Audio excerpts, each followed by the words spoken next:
우리 새꿈 공동체는 이제 10월 18일, 19일 제가 많이 안내를 드렸죠. 토요일부터 주일까지 1박 2일로 우리가 처음으로 전교인이 외부에서 1박 2일 새로운 캠프를 진행하고자 합니다. 사실 캠프를 준비하면서 이만저만 걱정거리가 한두 가지가 아니에요. 뭐 사고 나진 않을까? 혹시 많이 참여 안 하면 어떠지? 막 이런 별의별 걱정들이 다 드는데요. 저는 그 근심, 걱정, 쓸데없는 걱정이고 오히려 하나님이 그 캠프를 통해 우리 모든 성도들에게 하늘의 은혜를 부어주시고 우리가 영적 가족으로 다시 한번 확인할 수 있는 재도약의 특별한 시간이 될 거라 저는 확신합니다. 그래서 우리가 지난 한 주 동안 사전 조사를 쭉 했는데요. 이제 오늘부터 카카오 메시지로 다 보내드렸습니다. 오늘부터 이제 본 신청 접수를 받기 때문에 여러분들이 미루지 마시고, 사람은 미루다 보면 까먹거든요. 그러니까 미루지 마시고 오늘 예배가 끝나시고, 지금 하라는 거 아니에요? 오늘 예배 끝나시고 여러분들이 꼭 신청 접수해 주시기를 제가 부탁을 드립니다. 이건 여담인데요. 혹시 방문하시는 성도분들, 나는 아직 등록 안 했는데요. 저는 이미 성도라고 생각하기 때문에 방문하시는 분들도 얼마든지 한 가족이 되고자 신청하셨으면 좋겠고요. 특별히 이번 캠프는 뭐 귀찮게 안 하겠습니다. 아주 나이스하게 쉼과 재미와 힐링이 있는 정말 멋진 캠프로 지금 리더분들과 준비하고 있기 때문에 여러분들이 한 마음으로, 한 가족의 심정으로 다 참여해 주시기를 부탁을 드립니다. 믿음의 삶 양육 교재를 보면 이런 표현이 나옵니다. 예수 그리스도를 만나면 인생의 방황이 끝나고 좋은 교회, 건강한 교회를 만나면 신앙의 방황이 끝난다. 저는 그 말이 참 맞다 생각해요. 우리 모두가 다 예수 그리스도를 만났기 때문에 인생의 방황은 이미 종결되지 않았습니까? 아멘이시죠? 네, 이제 진짜 중요한 건 좋은 교회, 건강한 교회, 우리 새로운 꿈의 교회를 만났으니 저는 우리 새로운 꿈의 교회와 함께 여러분 신앙의 방황을 이미 다 종지부 찍으시고 앞으로 남은 모든 평생의 시간을 주와 함께 또 우리 교회 안에서 행복하게 신앙생활하고 건강하게 예수 믿는 멋진 믿음의 동역자가 우리 새꿈 가족 다 되시기를 진심으로 축복합니다. 제가 이번 주일 말씀을 준비하면서 문득 깨달은 게 있습니다. 교회를 잘 만나는 거 너무 중요합니다. 그러나 교회를 잘 만나는 것도 중요하지만 교회를 잘 다니는 것은 더 중요하더라고요. 제가 이 이야기를 왜 하는가? 신앙의 균형이 중요하거든요. 오늘 본문에 보면 하나님은 이 남유다 백성들 중에 믿음의 사람 한 사람이 없어 결국 심판을 결정하십니다. 이게 안타까운 남유다의 영적 현실이에요. 자, 4절 같이 한번 먼저 읽어볼게요. 자, 시작. 내가 흘린 피로 말미암아 죄가 있고 내가 만든 우상으로 말미암아 스스로 더럽혔으니 내 날이 가까웠고 내 연약이 찼도다. 그러므로 내가 너로 이방의 능욕을 받으며 만국의 조롱거리가 되게 하였노라. 하나님은 오늘 남유다 백성들을 사랑하신다고 말씀하시지만 그 사랑하는 자기 백성을 결국 심판하시기로 확정하십니다. 번복하지 않아요.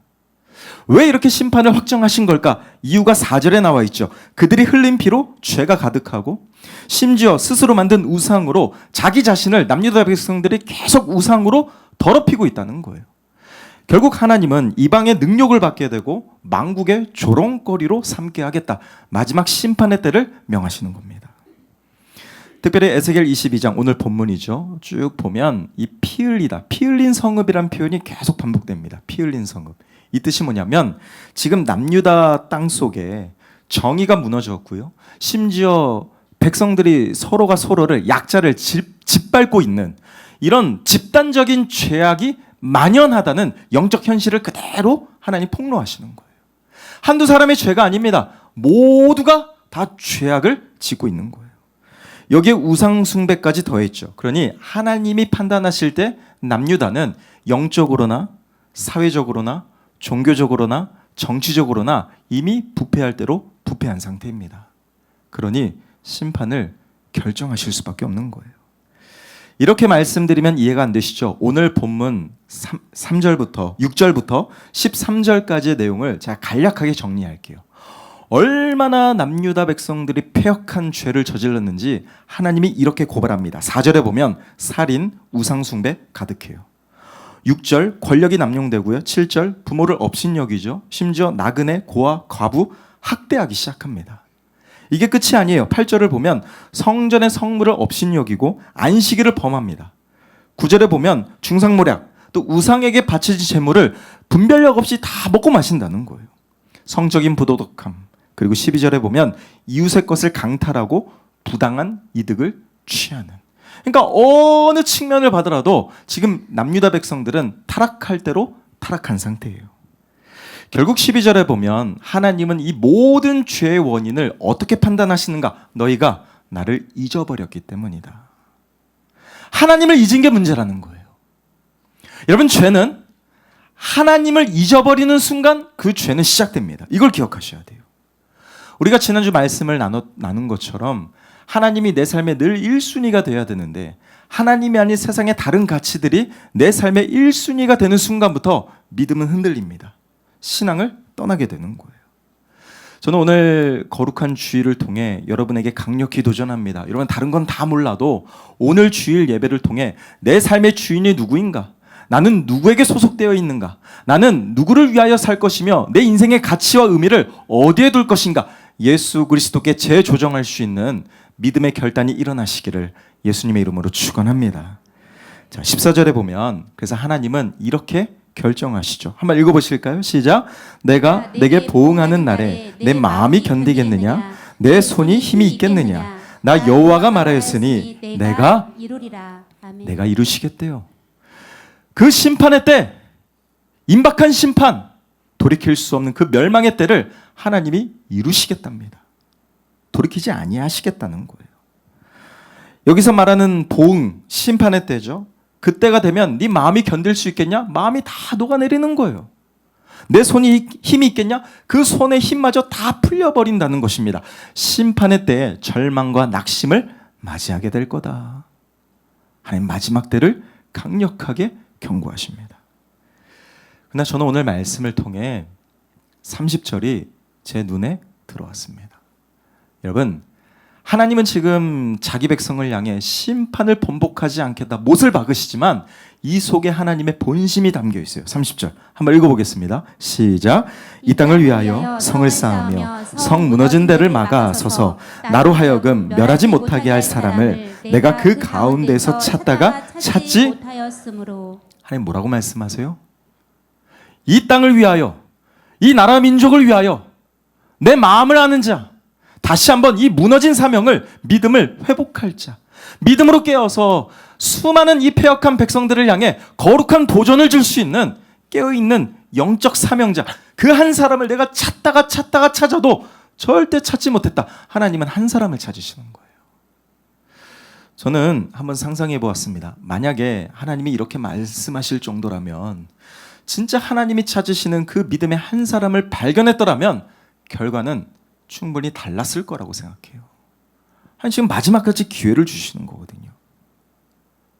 믿음의 한 사람이 없어 탄식하고 있는 하나님의 애통하는 애끓는 심정은 남유다 백성들에게만 국한되는 것이 아니라 여러분 기억하세요. 오늘 이 자리에 앉아 계시는 저를 포함해 우리 모두를 향한 하나님의 영적 도전입니다. 여러분, 에스겔 말씀은 그 당시 패역한 남유다 백성들에게만 해당되는 게 아니에요. 오늘 이 30절은 여러분에게 질문하시는 거예요. 너희에게 믿음이 있냐? 너희에게 사명이 있냐? 너희에게 비전이 있냐? 너희의 삶 속에, 마음 속에 나를 향한 사랑이, 그 진정성이 아직도 살아있냐? 하나님 여러분에게 물으시는 거예요. 전 사실 이번 한 주간 말씀을 개인적으로 쭉 묵상하면서 스스로 좀 책망함이 있었습니다. 나를 바라보시는 하나님의 마음은 지금 어떤 심정이실까? 기뻐하실까? 아니면 근심하실까? 아니, 이 수많은 성도들 중에 과연 누가 하나님 마음에 합한 자로 여겨질까? 나는 그 무리에 속할까? 여러분 어떠십니까? 하나님은 어느 시대나 믿음이 없는 다수를 통해 일하시는 게 아니라 믿음 있는 소수를 통해 역사하셨습니다. 숫자가 중요한 게 아니에요. 저 우리 사랑하는 영적 동지죠? 믿음의 동역자죠? 저 우리 새꿈 가족 모든 성도분들이 믿음 없는 다수 편에 그저 신앙생활하는 것이 아니라 정말 깨어있는 믿음으로 하나님을 사랑하고 하나님을 끝까지 섬길 수 있는 믿음의 한 사람이 되시기를 예수님의 이름으로 축원합니다. 하나님 편에 선 자, 하나님을 위하는 자, 하나님 마음에 합당한 자, 정말 믿음으로 깨어 이 악한 시대 속에 내가 어디서 누구를 만나든 거룩한 도전을 줄 수 있는 믿음의 한 사람, 바로 여러분이 그 사람이 되기를 진심으로 축복합니다. 그러려면 신앙의 균형이 중요합니다. 저는 오늘 말씀을 통해 내가 어디에 있든지 믿음의 도전을 줄 수 있는 영적 사명자가 되려면 대체 어떤 신앙의 균형을 갖춰야 될까? 전 두 가지를 도전할게요. 그 첫 번째, 한번 따라해 보실까요? 교회 안에서 믿음으로 서는 한 사람이 되라. 믿음으로 서는 한 사람이 되라. 여러분, 균형 있는 신앙의 시금석, 기준점은 저는 오늘 교회라고 말씀드립니다. 그러나 그 첫 번째는 교회 안에서 믿음으로 선 한 사람이 되는 것이 너무나 중요하다는 거예요. 자, 오늘 19, 20절 한번 보겠습니다. 하나님 말씀하시죠. 너희가 다 찌꺼기가 되었다. 하나님은 사랑하는 남유다 백성들을 향해 찌꺼기라고 표현하십니다. 그러면서 20절에 사람이 은이나 노치나 쇠나 나비나 주석이나 모아서 풀무불 속에 넣고 불을 불어 녹이는 것 같이 내가 노여움과 분으로 너희를 모아 거기에 두고 다 이 찌꺼기들 녹여버리겠다. 심판을 말씀하시는 거예요. 쉬운 성경으로 보면 그냥 찌꺼기가 아닙니다. 쓸모없는 찌꺼기라 표현돼요. 아니 대체 왜? 아니 어쩌다? 여러분 생각해 보세요. 들에 버려진 피투성이 같은 아무짝에 쓸모없는 이스라엘 민족을 하나님이 택하여 왕으로 세우시고 영원한 언약을 맺으셨습니다. 사랑의 언약. 그런데 왜 이런 축복의 언약을 스스로 저버리고 왜 찌꺼기가 된 것일까? 하나님이 버리신 걸까요? 이유도 없이? 일방적으로? 아닙니다. 스스로 자초한 거예요. 이 찌꺼기란 원어의 뜻이 뭐냐면 광석을 재련할 때 불순물이 나오잖아요. 그걸 의미하는 거예요. 그 찌꺼기. 근데 이거를 더 깊숙이 들어가잖아요. 그 본질적인 의미가 거절하다라는 뜻입니다. 그러니까 하나님은 쓸모없는 찌꺼기 내가 다 녹여 버려버리겠다. 근데 그 중심에 하나님의 진심은 거절하겠다는 거예요. 내가 너희를 이제 거절하겠다. 왜요? 수없이 하나님의 가슴에 못을 박으니 순도 높은 금과 은이 되어 마땅할 왜 이스라엘 민족이 어째서 쓸모없는 찌꺼기로 전락한 걸까? 제가 다시 말하지만 스스로 자초한 것입니다. 이어서 5절과 13절에 보면 남유다의 영적 상태가 그대로 드러나거든요. 하나님의 신정이 이해될 수밖에 없어요. 5절 한번 읽겠습니다. 시작. 너 이름이 더럽고 어지러움이 많은 자여 가까운 자나 먼 자나 다 너를 조롱하리라. 자, 여기서 어지럽다라는 뜻은요, 혼란, 무질서를 뜻해요. 가까운 자나 먼 자나 이 뜻은 모든 나라를 뜻합니다. 정리할게요. 하나님을 떠나 믿음을 떠나 신앙을 떠나 혼란스럽고 어지러운 이 남유다 백성들 하나님 모든 나라의 조롱거리로 삼으시겠다는 거예요. 심판의 때죠. 13절 보실까요? 네가 불의를 행하여 이익을 얻는 일과 네 가운데 피 흘린 일로 말미암아 내가 손뼉을 치나니 하나님이 손뼉을 친대요. 아이고 예쁘다 내 새끼 이 뜻일까요? 아니에요. 이 뜻의 진짜 의미는요, 하나님이 주먹을 꽉 쥐고 주먹으로 치겠다는 뜻입니다. 쓸모없는 찌꺼기 내가 주먹을 쳐서 이방인 가운데 흩어버리고 그 마지막 심판의 때를 피할 수 없게 하겠다. 여러분 너무 무서운 말씀 아니에요? 다시 강조하지만 하나님은 마지막까지 기회를 주셨습니다. 왜요? 한 사람을 찾으셨잖아요. 정말 어리석어요. 지금까지 오랜 세월 참아주시고 기다려주시며 수많은 돌이킬 기회를 주셨음에도 불구하고 만약에 지금까지 단 한 사람이라도 야 우리 제발 정신 차리자. 우리 이대로 가다간 다 죽는다. 한 사람이라도 깨어서 믿음을 도전했더라면 아마 결과는 얼마든지 바뀌었을 거예요. 그러나 결론이 무엇입니까? 그 믿음의 도전을 주는 한 사람이 없어 남유다는 망했다는 거죠. 제 말이 아닙니다. 예레미야 5장 1절. 정말 중요한데요. 한번 읽어볼게요. 자, 시작. 너희는 예루살렘 거리로 빨리 다니며 그 넓은 거리에서 찾아보고 알라. 너희가 만일 정의를 행하며 진리를 구하는 자를 한 사람이라도 찾으면 내가 이 성읍을 용서하리라. 여러분 중요한 건 예레미야는 에스겔과 동일한 시대에 활동했던 선지자입니다.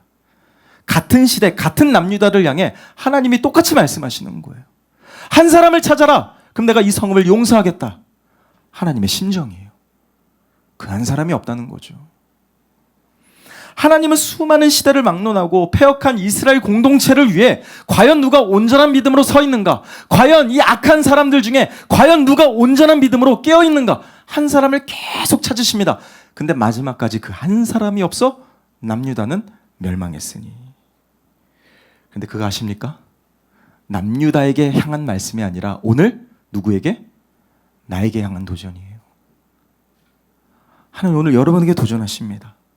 영적인 교회 공동체 안에 과연 누가 믿음으로 서 있는가? 과연 누가 하나님을 진정 사랑하는가? 과연 누가 진짜 참된 신앙의 삶을 지키며 살아가고 있는가? 하나님 한 사람을 찾으시는 거예요. 저는 오늘 말씀을 통해 도전합니다. 주님의 몸된 교회 공동체 안에 내 신앙과 믿음을 바로 세워야 돼요. 우리 다 바로 세우는 영적인 사명자가 되시기를 진심으로 축복합니다. 믿음과 신앙은 교회 안에서 세우는 거예요. 그게 우선입니다. 여러분, 믿음은요, 하나님과 나와의 인격적인 이 사랑의 관계, 그러니까 수직적인 관계죠. 하나님과 나와의 1대1 관계를 통해 나의 믿음이 시작됩니다. 이건 분명한 사실이에요. 그러나 그 시작된 믿음을 내가 깊어지고 자라가고 성장하며 성숙하게 만드는 건 여러 지체가 그리스도의 몸된 교회 공동체로 모인 수평적인 관계 속에 내 신앙을 자라가게 만들어가는 거예요. 결국 교회를 떠나서 내 믿음도 신앙도 절대 성숙할 수 없습니다. 이거 착각이에요. 많은 사람들이 하나님과의 관계만 중요시하죠. 아닙니다. 중요하죠. 그러나 그 너머에 수평적인 교회 공동체 안에서의 관계를 통해 내 신앙을 자라가게 하는 것입니다. 교회라는 에클레시아라는 원뜻이 뭐냐면 세상과 분리되는 거예요. 분리되어 하나님께 소속된 부르심을 받은 자들의 모임, 공동체, 이게 교회입니다. 에클레시아. 우리 다 부름받은 자들이에요. 세상과 분리되고 하나님께 소속되기 위해 다 하나님께 불려진 사람들, 부름받은 자들, 교회입니다. 그리스도의 몸이에요.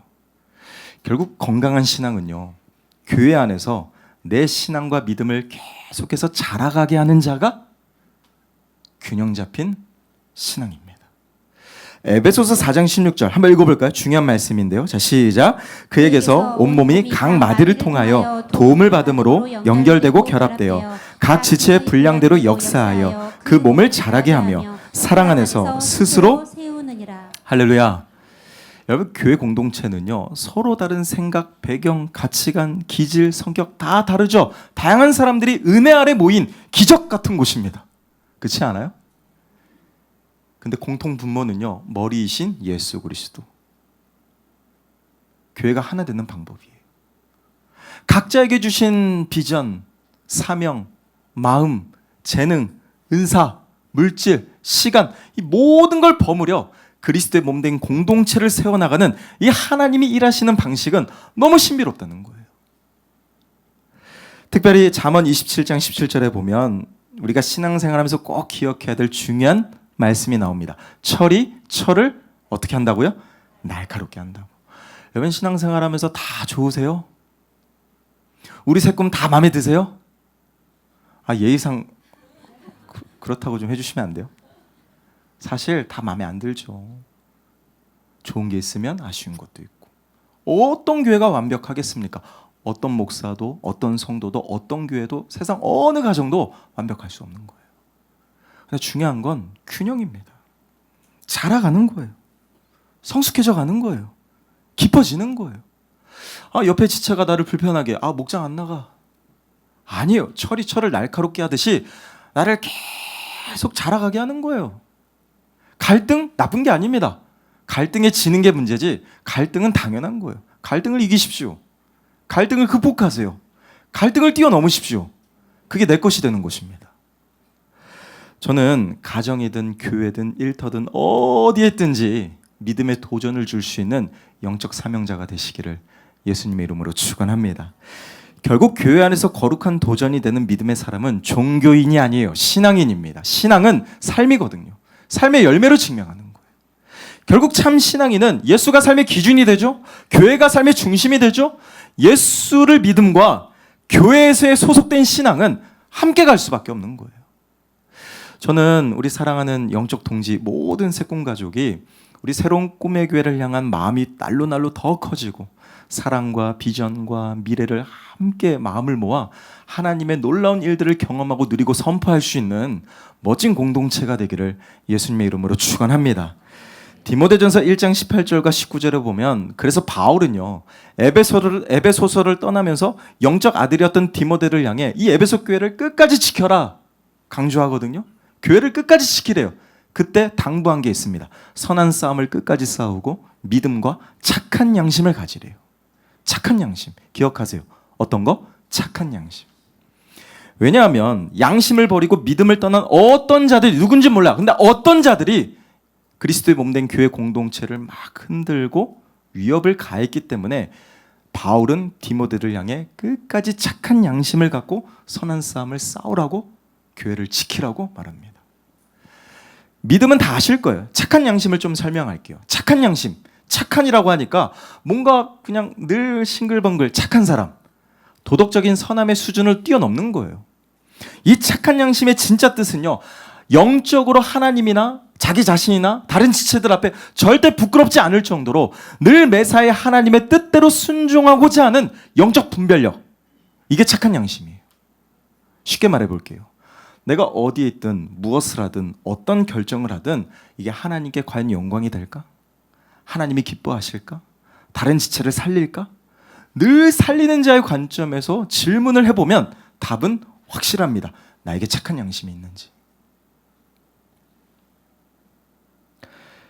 저는 저와 여러분들이 그리스도의 몸된 교회 공동체 안에서 어느 누구에게나 거룩한 도전이 될 수 있는 신앙의 본이 되시기를 진심으로 부탁드립니다. 다 교회를 사랑한대요. 다 나의 주님을 사랑한대요. 그러나 곰곰이 보면 내가 사랑한다고 주장하는 그 사랑 때문에 다른 이를 아프게 하는 성도들도 혹간 있더라고요. 열매로 보는 거예요. 저는 오늘 말씀을 통해 제가 곰곰이 생각해 보니까 교회 안에서 거룩한 도전이 되는 믿음의 사람이 될 수 있는 꿀팁 2개가 있더라고요. 제가 꿀팁 2개 알려드릴게요. 첫 번째 꿀팁 뭔지 아세요? 예배에 대한 태도를 보시면 돼요. 자, 지금 다 예배 드리시죠? 자, 예배를 보십니까? 드리십니까? 예배 보는 거 아니에요? 잘하네? 이거 아니에요? 오늘 원목사 말 안 전해? 이거 아니에요? 예배는 드리는 거예요. 하나님의 주제권, 내 삶의 주인이 누구인가? 하나님이지 인정하는 시간이 예배예요. 하나님의 통치권, 내가 어디에 있든지 내가 누구의 통치를 받으며 살아갈 것인가? 그 하나님의 통치권을 인정하는 게 예배입니다. 내가 누리기는 모든 일상의 축복, 물질, 시간, 내 모든 내 존재까지도 하나님의 소유됨을 인정하는 하나님의 소유권. 결국 주제권, 통치권, 소유권을 하나님 앞에 다 내어드리는 고백의 시간이 예배가 되는 거예요. 삶의 주도권을 하나님께 드리세요. 운전대 내가 잡고 내 인생 내가 살아보겠다 계속 헛바퀴 돌리는 게 아니라 하나님께 맡기셔야 돼요. 하나님께 이양하셔야 되는 거예요. 자, 두 번째 꿀팁이 뭔지 알아요? 교회를 향한 내 자세를 보시면 돼요. 내 마음과 내 자세. 여러분, 교회는 내 종교 생활을 유지하기 위한 신앙 옵션이 아닙니다. 교회는 그리스도의 핏값으로 세운 생명 공동체예요. 사실 이 땅에 수많은 교회들이 있습니다. 하나님은 각 교회를 통해 비전을 주시고 사명을 주시고 하나님의 뜻을 다 이뤄가시는 거예요. 모두가 소중한 교회들입니다. 경쟁 상대가 아니죠. 그러나 정작 교회를 대하는 우리의 자세가 어떠한지 저 이걸 한번 말씀드리고 싶은 거예요. 여러분, 교회는 내 몸처럼 아끼고 사랑할 주님의 몸이고요. 함께할 영적 가족이고요. 더 나아가 내가 끝까지 지켜야 될 생명 공동체가 저는 여러분에게 우리 새로운 꿈의 교회가 되기를 전 진심으로 부탁드립니다. 가족이에요, 가족. 우리 다 가족이에요. 제가 2주 전에 부흥하는 교회, 쇠퇴하는 교회라는 책을 봤거든요. 그 책에 인상 깊은 단어가 표현됩니다. 그게 뭔지 아세요? 공동체 감정. 한번 따라 보실까요? 공동체 감정. 공동체 감정. 개인 감정이 아니라 공동체 감정. 너무 신선했어요. 제가 계속 몇 차례 강조했던 영적 분위기 같은 의미입니다. 여러분, 어느 교회를 가든지 그 교회 분위기란 게 있거든요. 우리 새꿈의 분위기는 어떨까요? 최근에 새가족으로 등록한 우리 성도분들이 딱 우리 교회를 처음 왔을 때 느낌이 어땠을까? 저는 새가족 신방할 때 항상 물어보거든요. 고쳐야 될 게 뭔지, 어떤 걸 더 발전시킬지. 다들 좋으시대요. 우리 교회 분위기 어떨까요? 공동체 감정 어떨까요? 과연 살아있을까? 지금도 여전히 살아있나? 아니 앞으로도 끝까지 살아있을까? 전 늘 고민입니다. 기도합니다. 근데 중요한 건요, 그 교회 분위기가 교회 성장의 지속 가능성을 가늠하는 핵심 성장 지표가 된대요. 전 숫자를 의미하는 게 아니에요. 정말 하나님이 우리 교회를 왜 세우셨는지, 우리 교회가 어떻게 존재해야 될지 그저 존재하는 걸로 끝나는 것이 아니라 이 주변 지역사회 수많은 영혼들, 가정들, 인생들을 향해 어떤 거룩한 복음의 영향력을 끼칠지, 전 이 부흥을 말씀드리는 거예요. 분위기가 중요합니다.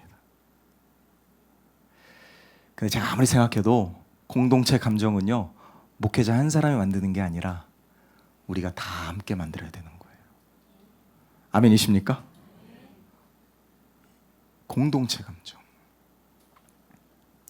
그러면서 이 책에 이런 한 문장을 표현하더라고요. 제가 그대로 소개할게요. 활력 있는 분위기는 성도들의 헌신, 공동체 감정, 사역 참여 등 다양한 측면에 긍정적 영향을 미친다. 이는 사역의 분위기와 공동체의 열정이 살아있음을 의미한다. 그러니까 저는 무턱대고 그냥 영적 노동처럼 무조건 사역하십시오, 이걸 말하는 게 아니에요. 내가 정말 주님을 사랑하고 감동이 되어 자발적으로 순종하는 마음에 기쁨으로 끝까지 유지한 채 교회를 섬길 수만 있다면 그 교회 공동체 감정은 끝까지 살아있다는 거예요. 살아있다는 거예요. 저는 솔직히 질문할게요. 2부 때 안 물어봤거든요. 1, 2부 때. 3부 때만 묻겠습니다. 신앙생활 행복하십니까? 아, 목소리가 왜 이렇게 작아요? 나 시험 들게. 행복하세요? 제 욕심 딱 하나가 있다면 여러분들이 하나님 믿는 게 너무 행복할 뿐더러 그 행복한 신앙을 도와주는 곳이 우리 새꿈으로부터 시작되기를 전 욕심내고 있습니다.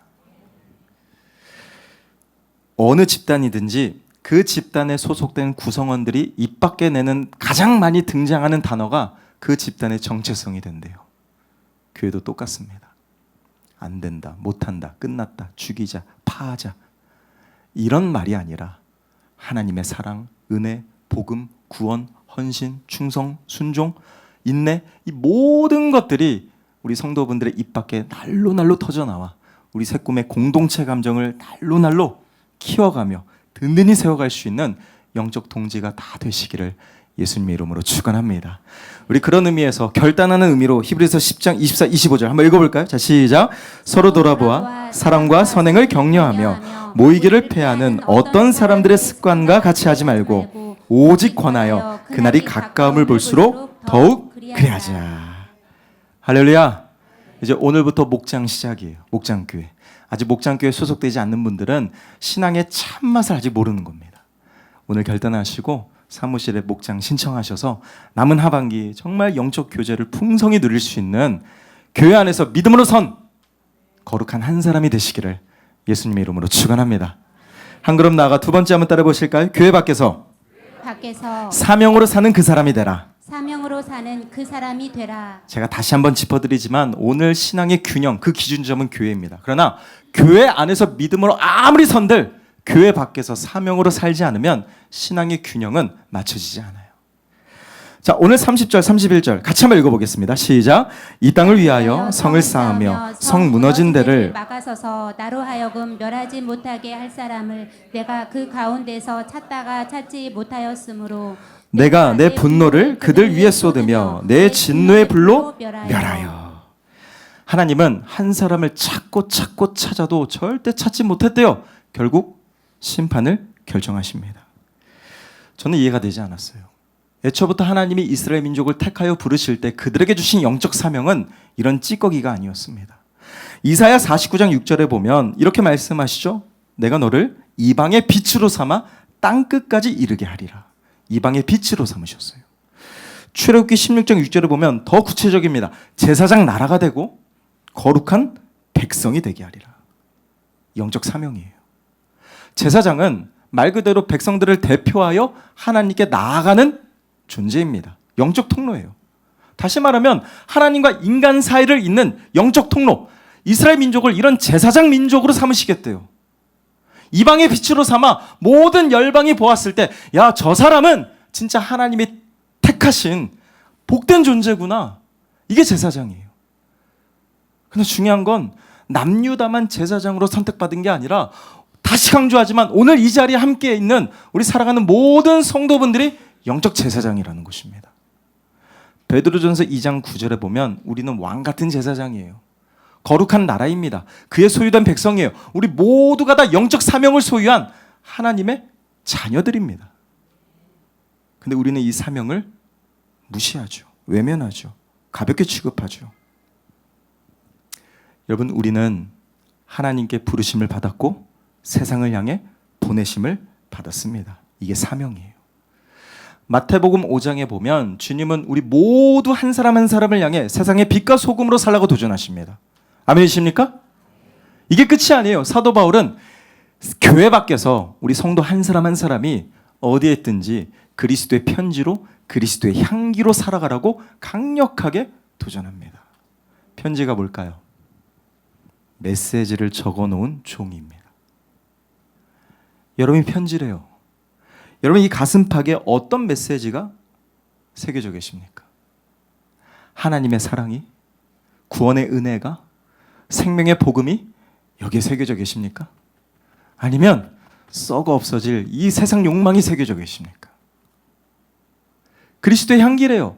향기는요, 아무리 내가 냄새를 맡고 싶지 않아도 비염이 있지 않는 이상은 맡아져요. 향기가 될지 악취가 될지. 내가 어디에 있든지 나의 존재가, 내 삶이 향기로 퍼져가는가.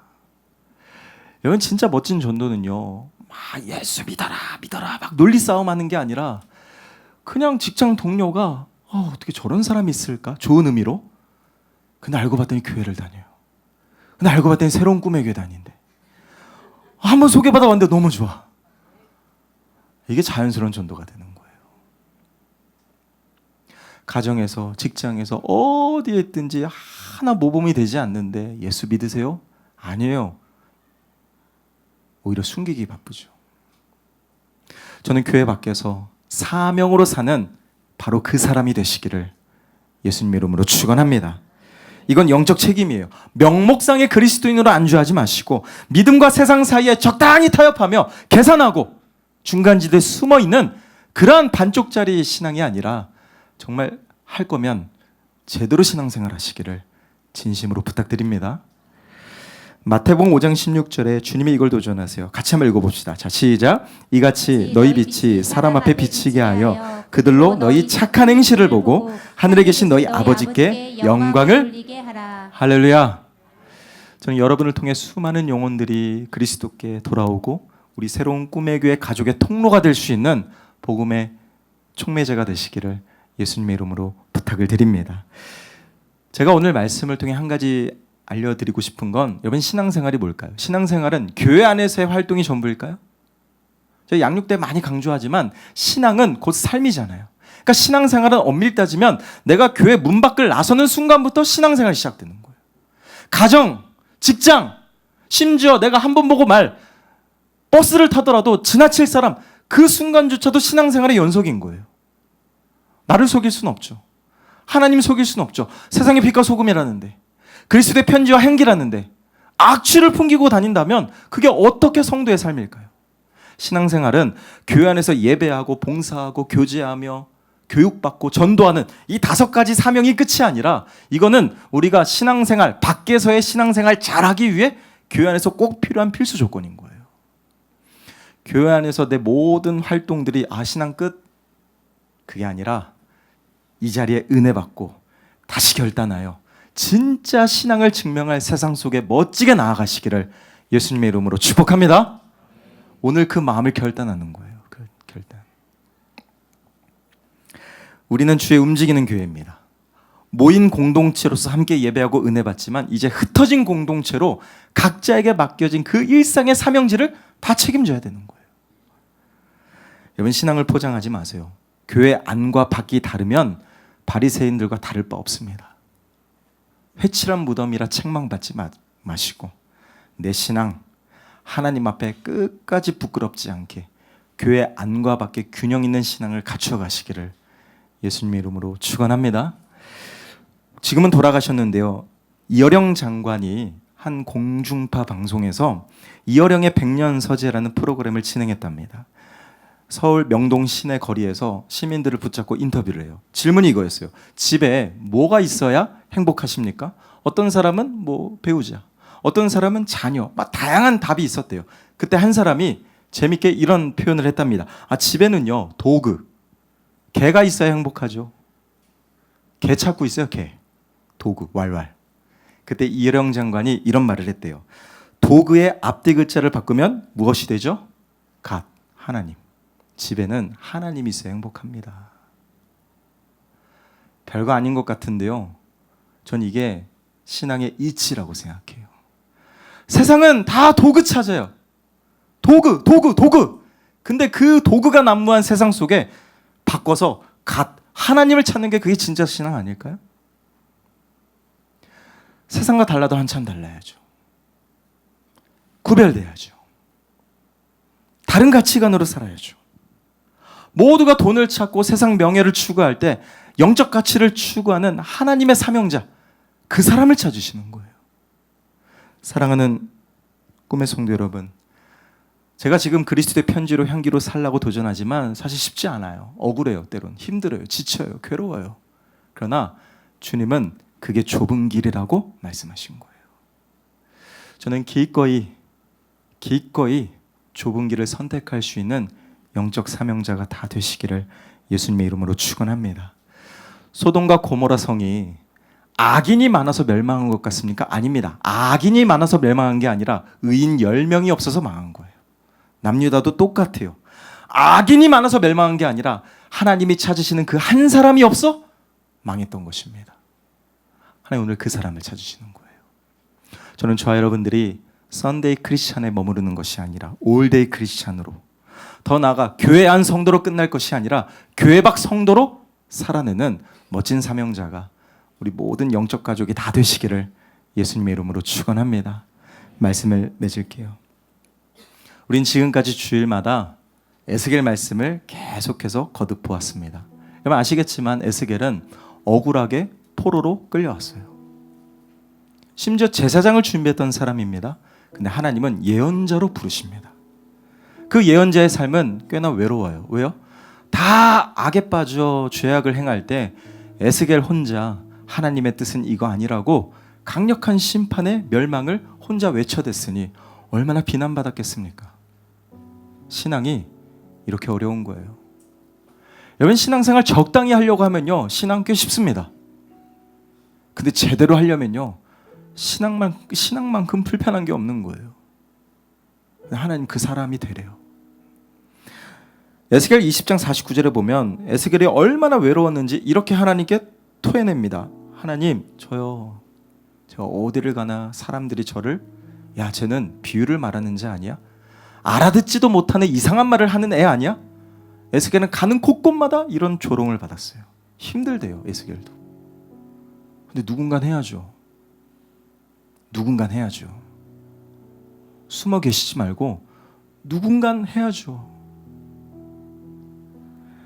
외로움과 고독은 다르대요. 외로움은 하나님 없이 홀로 있다고 생각하면 외로움이지만 고독은 달라요.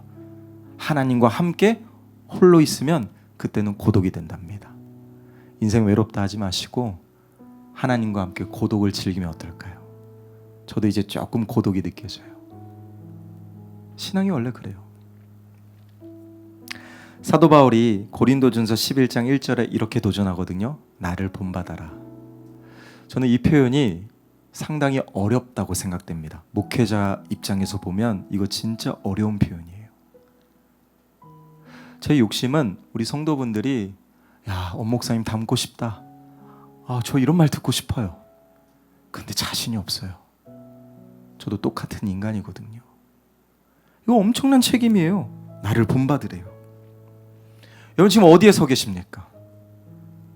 애매한 중간지대에 숨지 마시고 하나님을 사랑하는 자리, 하나님을 섬기는 자리, 하나님께 내 인생을 바칠 수 있는 그 거룩한 믿음의 자리, 이런 끝까지 서 계시기를 부탁드립니다.